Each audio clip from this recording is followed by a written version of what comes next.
एक रिलेशनशिप तभी कामयाब होता है जब उसकी नींव भरोसे पर टिकी हो। यही भरोसा जब थोड़ा भी डगमगाता है तो इसका परिणाम काफी भयानक और कई बार जानलेवा तक हो जाता है। ऐसा ही कुछ पिछले दिनों मलेशिया में हुआ। एक मलेशियाई मॉडल ने अपने बॉयफ्रेंड को चाकू से घोंपकर मौत के घाट उतार दिया, वो भी बस जरा सा शक होने पर। तो आखिर इस पूरी घटना की कहानी क्या है? वो कौन सी बात थी कि मॉडल ने अपने ही बॉयफ्रेंड को मौत के घाट उतार दिया? चलिए जानते हैं सब कुछ सिलसिलेवार तरीके से। यकीन मानिए पूरी कहानी जानकर आप चौंक जाओगे, तो वीडियो में अंत तक जरूर बने रहे। उससे पहले अगर आपने अब तक स्टोरी क्राइम चैनल को सब्सक्राइब नहीं किया तो जल्दी से चैनल को सब्सक्राइब कर लीजिए। दोस्तों, जैसा कि हमने बताया,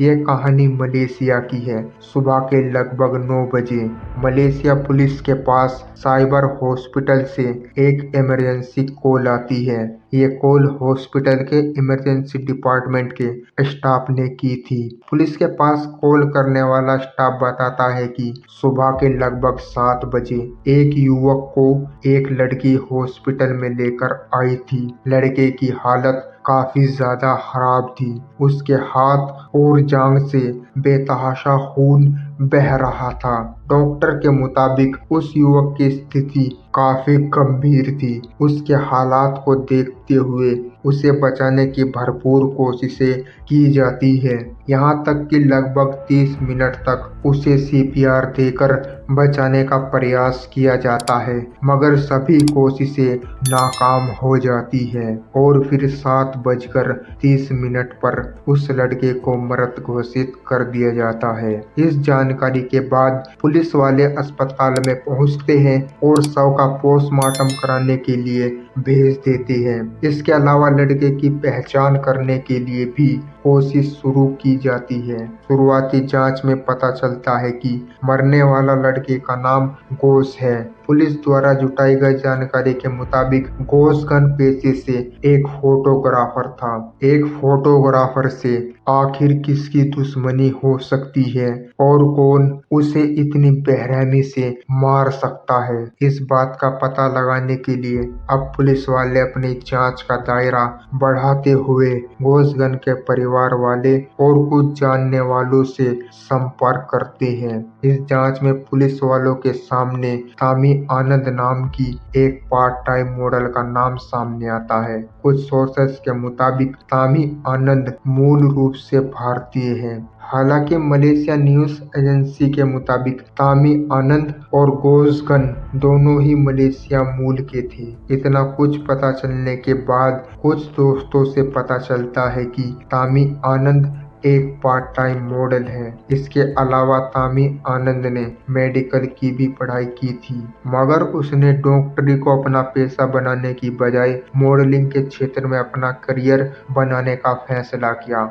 दूसरी तरफ घोषगन पार्ट टाइम फोटोग्राफर के तौर पर काम क्या करता था। खुलासे के मुताबिक लगभग 3 साल पहले यानी 2021 के आसपास एक दिन घोषगन एक इवेंट में फोटोग्राफी करने के लिए जाता है। यहीं पर घोषगन की नजर पहली बार तामी आनंद पर पड़ती है। यहीं से इन दोनों की बातों का सिलसिला शुरू होता है और फिर दोनों एक साथ काम करने लगते हैं। बीतते समय के साथ इन दोनों की दोस्ती भी हो जाती है और फिर देखते ही देखते यही दोस्ती प्यार में बदल जाती है। पुलिस की जांच में हुए खुलासे के मुताबिक पिछले 3 साल से तामी आनंद और घोषगन रिलेशनशिप में थे। दोस्तों के मुताबिक इन दोनों का रिश्ता काफी अच्छा चल रहा था। तो अब सवाल उठता है कि जब घोषगन और तामी आनंद का रिश्ता काफी अच्छा था तो आखिर अचानक ऐसा क्या हुआ कि घोषगन की मौत हो गई? इस बात का जवाब अब कोई दे सकता था तो वो थी तामी आनंद। इसलिए अब पुलिस वाले तामी आनंद की तलाश में लग जाते हैं। अब पुलिस की एक टीम को तामी आनंद के घर पर भेजा जाता है और पता चलता है कि वो घर पर नहीं है। इधर पुलिस जांच में लगी हुई थी, उधर तामी आनंद के अकाउंट पर कुछ ऐसे वीडियो और तस्वीरें अपलोड की जाती है जिसे देखकर हर किसी के पैरों तले जमीन खिसक जाती है।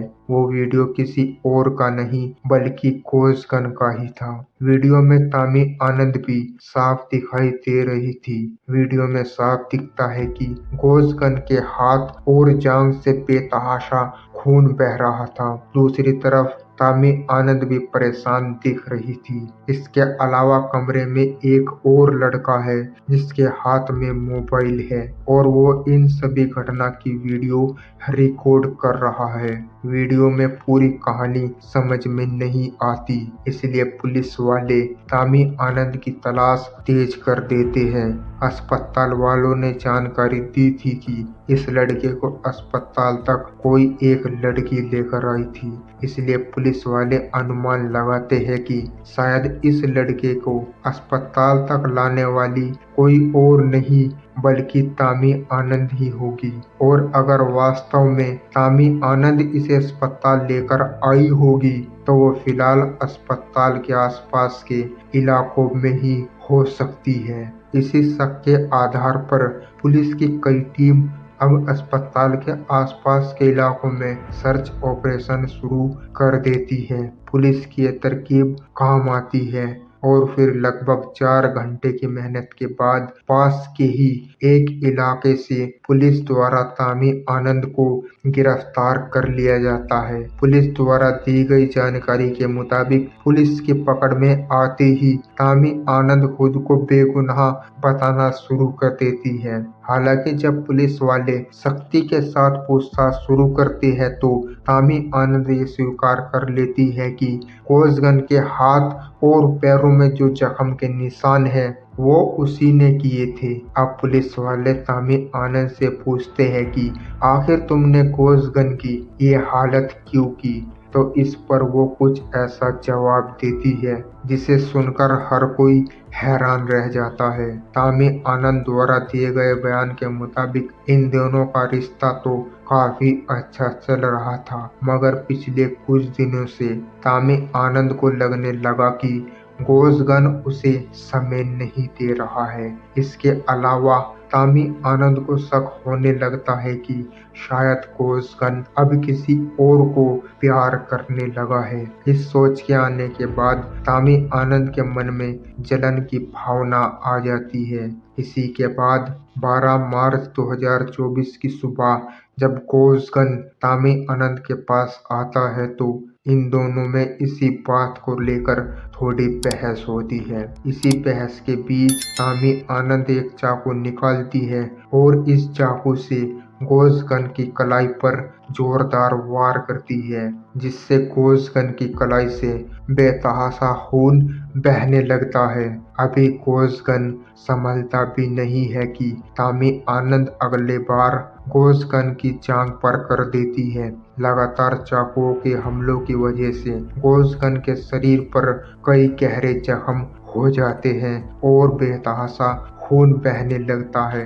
इंटरनेट पर वायरल वीडियो में दिखता है कि काफी देर तक कोसगन खून बहने की वजह से दर्द से लगातार चिल्ला रहा था और मदद के लिए आवाज लगाता रहता है, मगर तामी आनंद या वहां पर मौजूद दूसरा व्यक्ति उसकी कोई मदद नहीं करता। हालांकि थोड़ी देर बाद तामी आनंद अचानक से कोसगन के जख्मों पर पट्टी बांधकर खून रोकने की कोशिश करती है, मगर वो नाकाम रहती है। पुलिस के सामने तामी आनंद द्वारा दिए गए खुलासे के मुताबिक पहले तामी आनंद को लगता है कि जख्म गहरे नहीं है और थोड़ी देर में अपने आप खून बंद हो जाएगा, मगर जब कोसगन के शरीर से खून बहना बंद नहीं होता तो तामी आनंद घबरा जाती है और फिर पहले तो वो पट्टी लगाकर खून रोकने की कोशिश करती है। इसी बीच जब कोसगन की स्थिति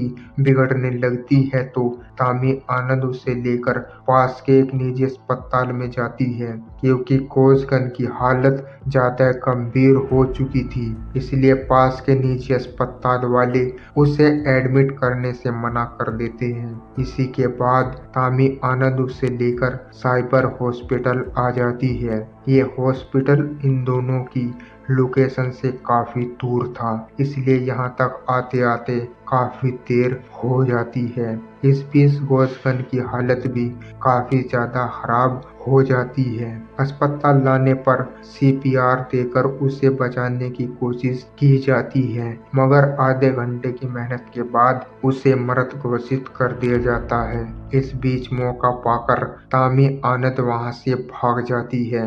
इस खुलासे के बाद पुलिस द्वारा तामी आनंद को गिरफ्तार कर लिया जाता है। पुलिस द्वारा दी गई जानकारी के मुताबिक तामी आनंद पर हत्याओं की धाराओं के तहत मामला दर्ज करते हुए आगे भी मामले की जांच की जा रही है। पुलिस के मुताबिक इस पूरी घटना की वीडियो बनाई गई थी और उसे इंटरनेट पर अपलोड किया गया था, इसलिए माना जाता है कि शायद ये हत्या सोशल मीडिया पर फेमस होने के लिए की गई थी। अब इस हत्या की सच्चाई असल में क्या है वो तो आने वाले समय में ही पता चल पाएगा।